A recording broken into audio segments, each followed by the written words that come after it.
نماز کے بارے میں ایک حدیث آتی ہے، میں اس حدیث کو جب پڑھتا ہوں مزہ آ جاتا ہے کہ نبی کریم صلی اللہ علیہ وسلم نے فرمایا کہ تحترقون تحترقون، تم لوگ جل رہے ہوتے ہو۔ اب دیکھیں نبی اکرم صلی اللہ علیہ وسلم کا کلام وہ ہے جو اوتیت جوامع الکلم، مجھے کلام کی جامعیت عطا کی گئی، یعنی تھوڑے الفاظ سے زیادہ مفہوم نکلتا ہے۔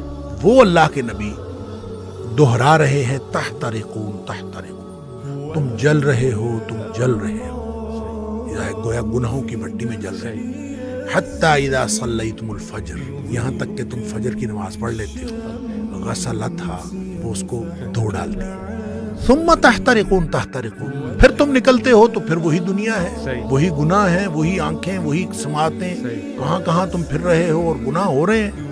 شکر ہے آگے ظہر کی نماز کا وقت آ جاتا ہے۔ حتی اذا صلیتم الظہر غسلتھا، تم ظہر کی نماز پڑھتے ہو، اس کو دھو ڈالتے ہیں۔ یہاں اسی طرح نبی پاک صلی اللہ علیہ وسلم نے پانچوں نمازوں کا ذکر کیا۔ ثم تحترقون تحترقون، پھر تم گناہوں کی بٹی میں جل رہے ہوتے ہو، آگے نماز آ جاتی ہے، غسلتھا، اس کو دھو ڈالتے ہیں۔ لیکن جب عشاء کی نماز کی بات کی نا تو آپ نے فرمایا کہ حتی اذا صلیتم العشاء غسلتھا، وہ اس کو دھو ڈالتی ہے۔ اس کے بعد آپ نے ثم تحترقون نہیں فرمایا، آپ نے فرمایا تو ثم تنامون، پھر تم سو جاتے ہو، پھر تم سو جاتے ہو۔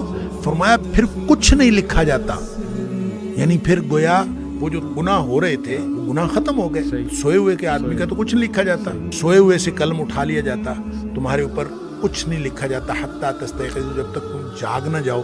اچھا، اس کا مطلب یہ ہے کہ جو نہیں سویا عشاء کے بعد تو وہ تو تحترقون تحترقون ہو جائے گا۔ تو یہاں سے ایک بات، ایک مسئلہ نکلتا ہے کہ ہم جو عشاء کی نماز پڑھ کے جاگتے رہتے ہیں اور 11-12 بجے تک جاگتے رہتے ہیں، وہ ہم گناہوں کو سمیٹتے رہتے ہیں اور غسلتھا کیے بغیر سو جاتے ہیں، اتنا بڑا رسک لیتے ہیں۔